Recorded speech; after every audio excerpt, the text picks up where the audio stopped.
Pode fazer a sua pergunta. Quem quer fazer? Eu quero perguntar para o Josué. Então, pode perguntar, enquanto isso eu vou procurar por aqui. Josué, geralmente quando a gente vai fazer um encontro de piso e parede, a gente sobe a manta, e não sei a norma de altura para isso, e nas suas imagens você mostrou que a manta ela morre no encontro do piso, e você fez a ligação ali. Sim, a norma fala de subir a impermeabilização, me fugiu realmente quantos centímetros. Sim. Mas quando eu termino ali, eu não fujo da norma? Não, porque você continua a impermeabilização com o poliuretano. Beleza. Entendeu? Então, realmente a ideia é fazer um sistema contínuo de materiais diferentes, né? Então, realmente a manta pode morrer ali na horizontal e a vertical fazer com poliuretano. Tem funcionado muito bem. Obrigado. Para o Alain da Carmen.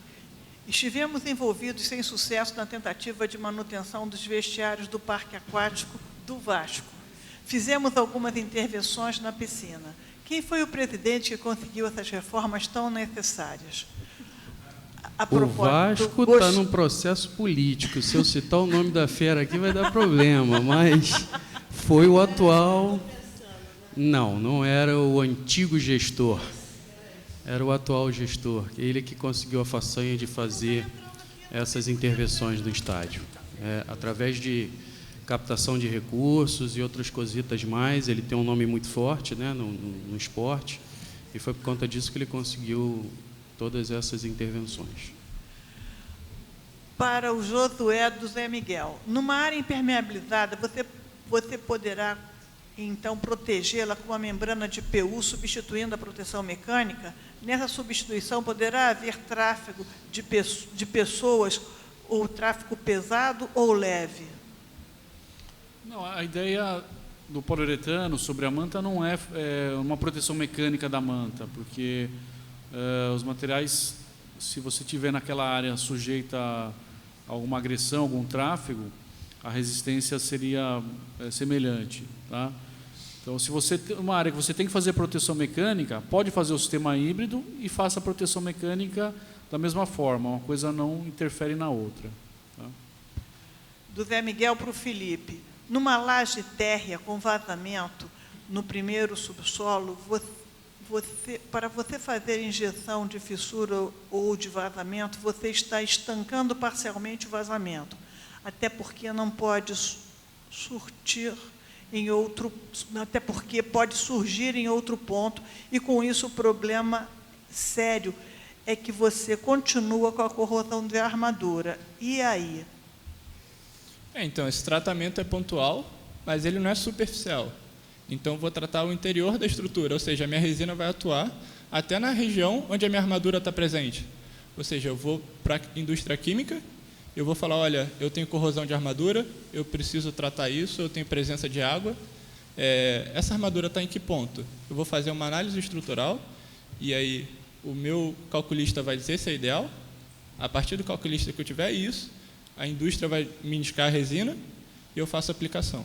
E aí o processo de injeção não superficial, ela não é uma pintura, ela vai tratar o interior da estrutura do concreto.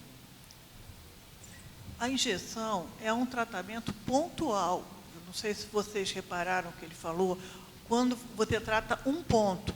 Mas se existe vazamento, não significa que você vai resolver o problema, porque o vazamento pode correr para outro ponto e começar a vazar. Então, percolar para outro ponto e continuar vazando.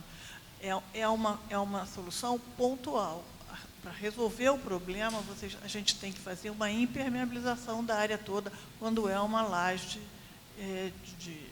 que pega chuva, laje de descoberta, laje exposta às chuvas. Tá? E aí, quando acontecer isso, eu venho para a minha metodologia, NFP, necessidade, função e processo. O que eu preciso? Qual o processo ideal para eu fazer aqui? Realmente a injeção é o certo? Ou vou ter que realmente fazer um tratamento por cima, tratar a manta, recuperar? Não só a minha necessidade, mas a função e o processo de como se vai durar. É pontual ou não? É um problema maior, é uma obra antiga? E a gente vai achar o ideal para isso. Eu vou fazer uma pergunta para a Deise sobre o caso que ela apresentou. Ela apresentou uma impermeabilização com manta asfáltica dentro de um castelo d'água. Por todos os problemas que você passou dentro do Castelo d'Água, com a impermeabilização com manta asfáltica, você repetiria esse sistema de impermeabilização numa caixa d'água futura, mesmo tomando todos os cuidados, ou você não adotaria esse sistema e trocaria por outro? No caso, se houvesse a possibilidade, eu trocaria por outro, porque, na realidade, foi uma exigência num contrato de obra. As pessoas ainda acham que a manta asfáltica é o produto que realmente impermeabiliza, que tem maior durabilidade. Então, se eu, no contrato, conseguisse alterar, com certeza eu alteraria. Obrigada. Alain, a Vedacity não tem membrana na cor branca? Na situação do Vasco, foi feito em específico para aquela obra? André Souza. Tem, André, tem na cor branca, sim. Tanto é que agora, no processo de revitalização, está mudando a cor, está indo para o branco, né? A gente começou com o concreto e está indo para o branco. Então, tem na cor branca, sim. Inclusive com índice de refletância solar muito alto. Tá? Josué, a manta possui um polietileno na sua face. Qual a recomendação quanto à aderência do poliuretano? A manta pode soltar alguma oleosidade ao longo da sua vida útil e soltar o poliuretano? Então, realmente, a aderência do poliuretano sobre a manta está baseada na queima desse filme de polietileno, né? É isso que é o fator principal de você conseguir fazer a aderência. Obviamente, se a manta, dependendo da qualidade dela, começar a exudar óleos, se tiver algum problema, aí você vai comprometer todo o sistema, mas partindo do princípio que a manta seja de boa qualidade, bem aplicada, e você faça a queima, a aderência é muito boa, tem tido muito bons resultados. Deixa eu só fazer uma complementação do que o José está dizendo. A gente passou por isso, a gente precisou queimar o filme da manta para poder aderir à membrana. Tá? Isso até o que ele está dizendo faz sentido. Você precisa criar realmente uma espécie de ranhura ou ponte de aderência ou qualquer coisa do tipo para você unir materiais. E aí a gente tinha que queimar, de fato, o filme da manta, né? O aplicador fez isso, teve esse cuidado, queima aquele filme superficial para criar-se uma aderência e você conseguir fazer a adesão da membrana, né? da pintura como um todo. Para Deise do Daniel, o manual de segurança elaborado pela AEI deve ser melhorado sobre algum aspecto? Olha, ele me atendeu perfeitamente nas minhas necessidades, nas minhas pesquisas. Foi uma fonte de consulta e de muito empenho dentro da minha monografia. Acredito que, com o passar dos anos, com certeza, né, algumas adaptações têm que ser feitas. Vocês, inclusive, fizeram o lançamento de uma edição nova agora. Dentro da edição nova, eu acho que está tudo dentro do que realmente a norma recomenda, a utilização dos EPIs, inclusive ela é bem clara, né? O manual, quando ele diz o tipo de equipamento de EPIs, ele se refere à norma, ele inclusive dá os itens e os subitens, então está dentro do que realmente eu esperava. Fiquei muito satisfeita com o manual, foi uma grande fonte de pesquisa. Porque isso é bastante dinâmico. A gente sentiu a necessidade de fazer uma atualização do manual e eu sei que daqui a algum tempo a gente vai ter que voltar a fazer outras atualizações serão executadas. Inclusive no site, né, eles têm as fotos até dos equipamentos de segurança. Né? Quem acessar vai ter essa facilidade de identificar o material correto, porque no site ele se refere e mostra a imagem, mostra a norma, o material, tudo isso. Para Alain de José Miguel, ao aplicar a membrana sobre a manta asfáltica, você teve a oxidação do asfalto para exidação do asfalto para a membrana? Teve a exudação. Exudação, teve. Desculpa. Teve sim. Foi necessário ser feito isso para aderir melhor ao material. Pergunta para o Josué de Daniel. Existe algum estudo de aderência e durabilidade com poliuretano puro, sem asfalto, sobre a manta asfáltica? Esse estudo que nós fizemos sobre poliuretano é puro, aderido sobre a manta, desde que você faça essa flambagem, tá?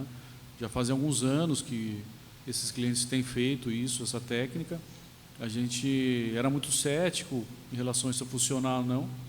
Então, realmente, a gente já viu casos de mais de 5 anos, se não me engano, e o pessoal isso já é comum para alguns aplicadores, né? Então, a gente está aí divulgando para que seja uma ferramenta, uma técnica para outros usarem também. Tá? Alain, você fez a revitalização da Marquise do Vasco em cor de concreto e informou estar fazendo novamente, só que em branco. Isto no mesmo local, qual a durabilidade desse sistema? O sistema varia de acordo com o local onde é aplicado. Lá no Vasco, a gente tem um problema relacionado à poluição, que é tamanha. E, normalmente, um sistema como esse, ele durou, em média, pelo menos na cor concreto, ele prevaleceu durante 4 anos e meio. Poderia ficar até mais, mas, por opção até do corpo técnico lá do estádio, precisou-se fazer essa remodelação, essa revitalização, precisou trocar de cor, alguma coisa do tipo. Mas, ainda assim, o sistema estava em perfeitas condições. Eu digo durou 4 anos e meio, não é que durou 4 anos e meio, é que 4 anos e meio depois está sendo feita agora essa pintura da membrana na cor branca. Mas, se permanecesse o concreto lá, a cor concreto ficaria. Manutenção, melhor dizendo, né? Vamos tirar partido disso, né? E falou tanto disso, não pode esquecer jamais, né? Tá certo. Para o Josué, qual o custo da membrana de PU em relação à manta asfáltica? Em percentual, ela quer saber. O custo? Em percentual. Olha, PU é mais caro ou mais barato, X%? Então, o valor de partida, se você comparar o metro quadrado da manta com 1 quilo do poliuretano, o poliuretano é mais alto, tá? Mas se você agregar alguns outros custos que no sistema de manta asfáltica precisa, o custo se equilibra, fica praticamente iguais. Em alguns casos, por exemplo, de piscina, que você aplica direto o poliuretano no concreto e cola o revestimento sobre o poliuretano, chega a ficar um pouco mais barato. Então, realmente, a composição de custos é muito diferente quando você faz com manta asfáltica ou com poliuretano. As etapas, os materiais e, principalmente, o tempo de mão de obra é um pouquinho difícil de você comparar. Nós fizemos um estudo, tem uma planilha que nós montamos para cada sistema, reservatório, piscinas. Depois a gente pode compartilhar isso com quem fez a pergunta e mostrar realmente onde que um tem custo mais alto, onde é igual, onde é equivalente. Tá? Não sei quem fez a pergunta, foi uma moça. Tá. Depois a gente... Mais alguma pergunta? Eu não recebi mais nada aqui. Bom, gente, antes de... Eu tenho uma perguntinha para o Francisco, que eu acabei de não digitando. Então, por favor. Rapidamente. A mecanização na construção civil ainda é bastante precária, vamos dizer assim, não é muito tímida, né? Sim. Como é que você está vendo essa inserção desse sistema de trabalho mais moderno, vamos dizer assim, no futuro, aí, quando, se Deus quiser, houver uma retomada da atividade na construção? O que eu tenho observado é que o mais difícil, o profissional na linha ali, que está mais resistente em aceitar a mecanização, é o pessoal da base, é o pessoal do campo. Tá? Teve vários casos que fomos fazer a demonstração com o equipamento, ou o cliente, o empreendedor, comprou o equipamento, chegou no campo, o pessoal de campo falou, não, isso não vai funcionar. Então, tivemos que fazer um trabalho com o pessoal de campo, mostrando a facilidade. Algumas vezes fomos ameaçados de que estaremos gerando desemprego, e aí é o que eu falo, a gente pega o pessoal, leva para dentro do centro de treinamento, mostra que eles vão se tornar uma mão de obra especializada. Então, mostrando a importância, o quanto que aquilo vai gerar de ergonomia, de produtividade, quanto que ele vai ser importante naquele processo. Então, o nosso projeto, a princípio, nós temos a venda e a locação. Na locação, eu acredito que na retomada vai sair na frente.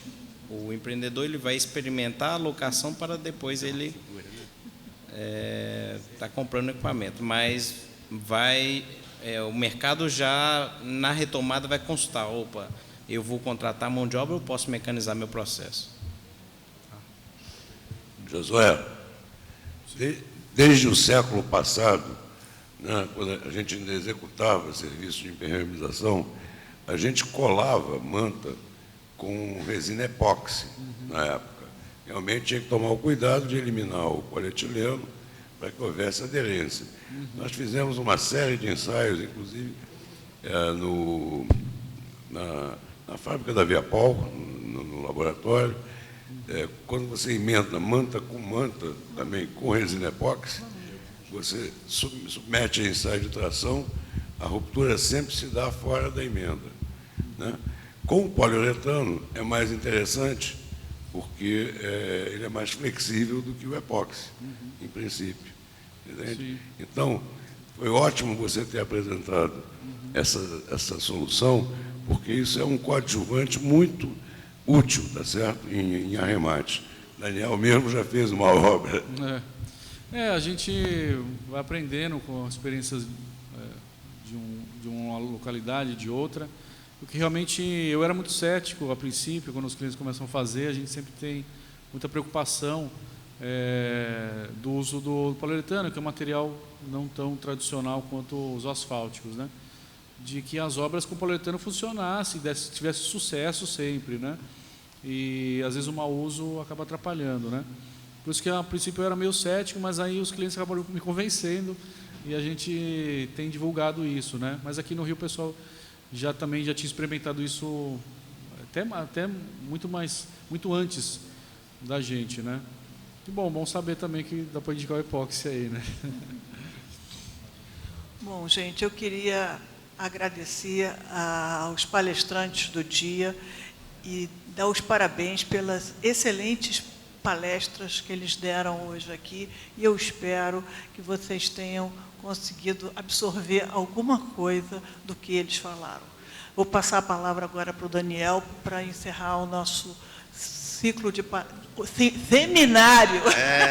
Seminário. Novidade esse ano, né? Pois é, né? O ciclo virou seminário, então eu vou passar a palavra ao Daniel para encerrar o seminário, e eu agradeço a todos vocês. Uma boa tarde. Eu também agradeço, Thaís, a sua ajuda aí nessa condução dos debates, e quero deixar aqui logo 2 lembretes, né?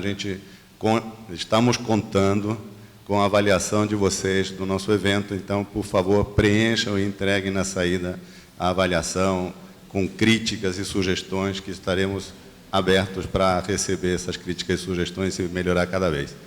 A outra grande lembrança é que, em 2018, nós temos um evento, né, importante da nossa atividade, que é o Simpósio de Impermeabilização em São Paulo, que é nas datas 4 e 5 de junho. 4 e 5 de junho de 2018, então vamos colocar na agenda, já todo mundo se programar para poder estarmos lá prestigiando, né, os trabalhos inéditos que normalmente são apresentados nesse evento importante. Agradeço, de fato, né, a participação de todos os participantes, né, que estiveram aqui, mostrando os seus produtos, suas soluções, né, trazendo novidades, apresentando soluções novas, e a participação de todos aqui. Muito obrigado e até o próximo ano.